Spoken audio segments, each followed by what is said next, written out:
Do you have any plans then for like an ultra marathon again, or? I'm doing a 110k mountain race in Austria at the end of July, Okay. starting at 10 o'clock on the Friday, and then hopefully finishing by the Saturday night. Because like, I always like see people doing like Tough Mudder. Yep. I've always wanted to do that. Yeah, there's a men's health sort of survival of the fittest. I think I did back in 2012. So have you done a lot of them then? Like, not like obviously ultra marathons, but on the same kind of lines, like. Yeah.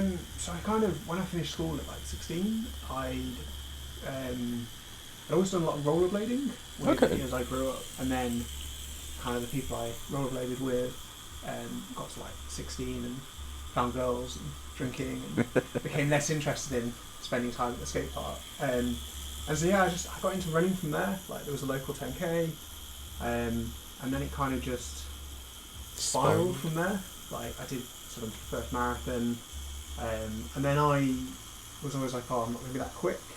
So I decided to sort of get into longer distance events, and I always knew I wanted to do an Ironman. And then I've got one of my mates who is as stupid as I am, and he was like, you know, and I was looking to do it kind of around my mid-30s, and he was like, oh, do you want to go and do this one? And I was like, sure. Like we found a decent race, good time of year, and yeah, it just kind of it was really good having somebody else there to kind of do it with. Yeah. So that was cool. And then like learning a lot to go into the Italian one, or. Yeah, and like I think it was a new challenge. Like I'd done sort of 300 milers by that point, and like I still got stuff I need to do or want to do with ultras, but I'd done a few sort of triathlons before that. But there's something kind of iconic about the Ironman and the Iron distance. Yeah. So yeah, there was yeah, it was kind of a real achievement to want to do that. But do you like obviously because it's in Italy? Like, do you get to like take in obviously like the scenery of Italy, or are you just so focused on getting through it? I think I'm not, because I was there to kind of do it. I definitely did. So at one point, the cycle course goes through a national park, Yeah.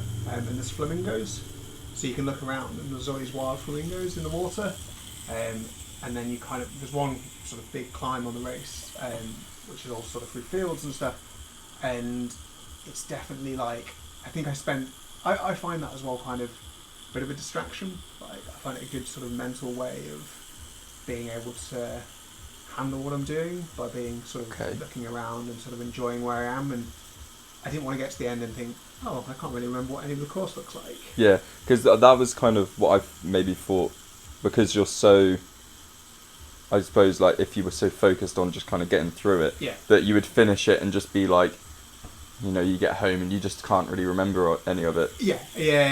No, I know what you mean.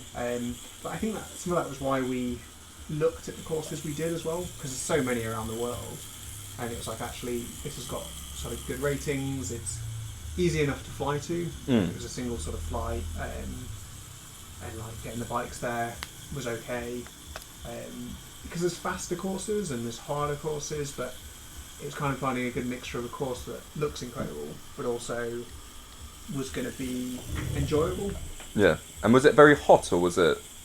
I think because it was September, it wasn't too bad. It was kind of low 20s. Okay. So it wasn't. Pass out in that heat, man. It's too hot. Yeah.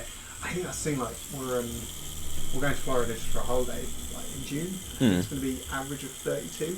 I'm like, I couldn't train in that. Like that's absolutely knackered me. There's a cycle race. There's Race Across America. There's a cycle race that they literally. It's like a not tag team, like a relay, where they'll do like a relay across the entire continent, which is just insane. Yeah, I know some people have done it for charity where they've run across America. Yeah. Like David Goggins did that. Yeah.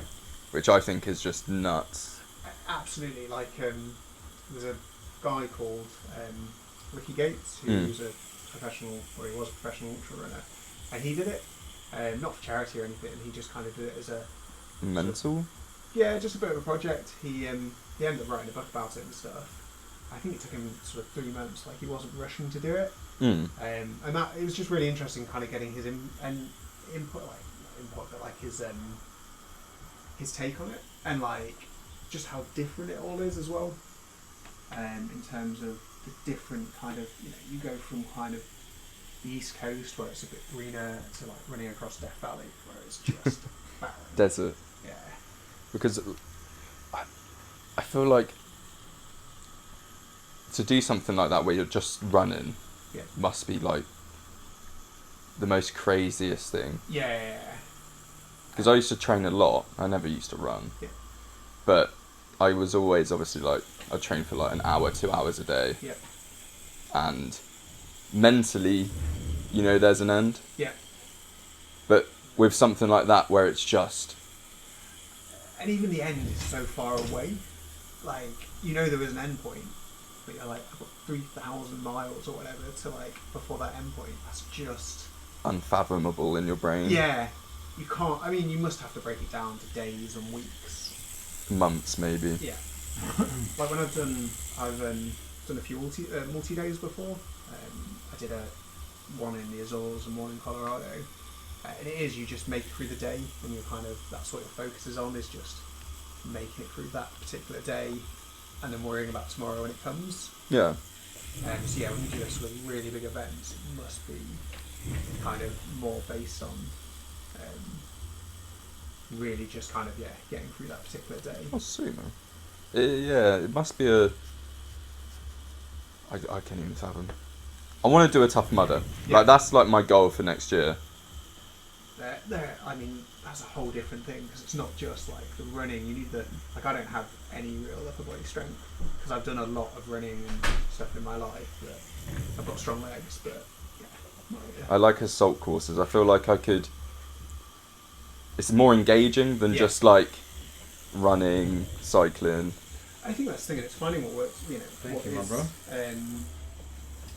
Kind of enjoyable for you. Like, I don't think everybody should run or everybody should do triathlons. Like, it's finding what you want to do. Next year? Or like anything you're training for?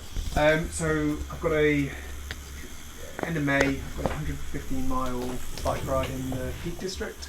So it's called That'd be Tour of nice. the Peaks. Yeah, it's going to be quite hilly.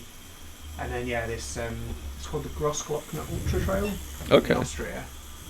So it's 110k, so about 68-ish. And the miles. terrain in Austria is like woodland, isn't it? It'll be in the Alps. Yeah. So it's going to be sort of mountainous. And you're doing what in the Alps? 110k, so 68 miles. Run? Yeah. Oh. But that's so good to run in the forest, man. It's like the fresh air and everything in Austria is like crazy. It's going to be like, because it's a ski resort basically. And I think in the summer they're like, we don't have any, like there's nothing on, but we've got this incredible trail. Yeah. So we need something to kind of do. But are you going to be like running in like is it going to be cold? I don't think so. When so is it? End of July, 25th of It'll July. be lovely. Yeah. I think the average kind of, you were about... I'm from Germany, so I know the weather out there. Okay, yeah. It's going to be nice. If it's winter, you're fucked. Because it reaches -20 in Austria. Yeah. The videos I've seen on YouTube of stuff, people doing it, which is how I'm having to kind of rescue the course, is it's like beautiful alpine lakes, it's a lot of climbing. Oh, you wouldn't want to come back. I'm telling you, it's so good there. Yeah, and like we're making a bit of a weekend out of it with my daughter, with the grandparents, and it's just. And I think that's the thing. Like, I've got an idea about how long it should take me, and obviously there's a cut-off time and things, but it's about going and just really enjoying that scenery and just like being and going and doing something that I don't really have access to here. Like, I can't go and run around the mountains in Staines. Like even the Surrey Hills and stuff, they're awesome, but it's not the same. Yeah, no, of course it's not the same. It's absolutely not the same. Unless you go to Scotland or something. Yeah. And even then it's cold. Yeah. Yeah, it's cold and wet. And raining all the time. Yeah, Cold, exactly. right. Would you ever do the Americas? So I've raced in the US a couple of times. Yeah. Because my wife's from the US. Do you know what? We went. The last time we went kayaking down this river, and there was we were going along, and there's just alligators, and there was a boat ahead of us that had stopped with these kids in it, and this poor little girl was like absolutely bawling her eyes out. And what's wrong? And you looked over, and and just there laying on the bank was this like alligator was something like 12 foot, just chilling in the sun, and you're like, okay. Oh, I thought you were gonna say like eating a. No. Because obviously if it was crocodiles, they'd be like, yeah, not a chance. We'll let you anywhere near that water. So wait, crocodiles are more dangerous than alligators. Yeah. Okay. Alligators are a lot more. I think alligators are one of those things like unless you sort of mess with them, they'll leave you alone. Or Whereas if they, crocodiles, it's like the thing with sharks where it's like if they mistake you, yeah, like no shark attacks a human on purpose. Exactly. But it does happen because they think you're something else. And because it was like that. It's the wave in your hands and arms makes you look like a seal. Or it's when because a lot of kids get like alligators. You go for the kids because they're quite small. Yeah. So the alligator thinks, okay, I can eat this, and that's the thing. I think alligators are more likely to attack a human, whereas I think crocodiles are. The fuckers they are. Yeah. Mm. What's the difference? I don't know. Alligators are smaller, aren't they? Yeah. Is that what it is? They're a bit more narrower. let me have a look. Narrower like face. I kind of want to know Whereas now. crocodiles are like fucking gigantic. Okay, the difference is Size, no? snout, their colour, their habitat. Okay, so crocodiles prefer salt water and alligators in fresh water.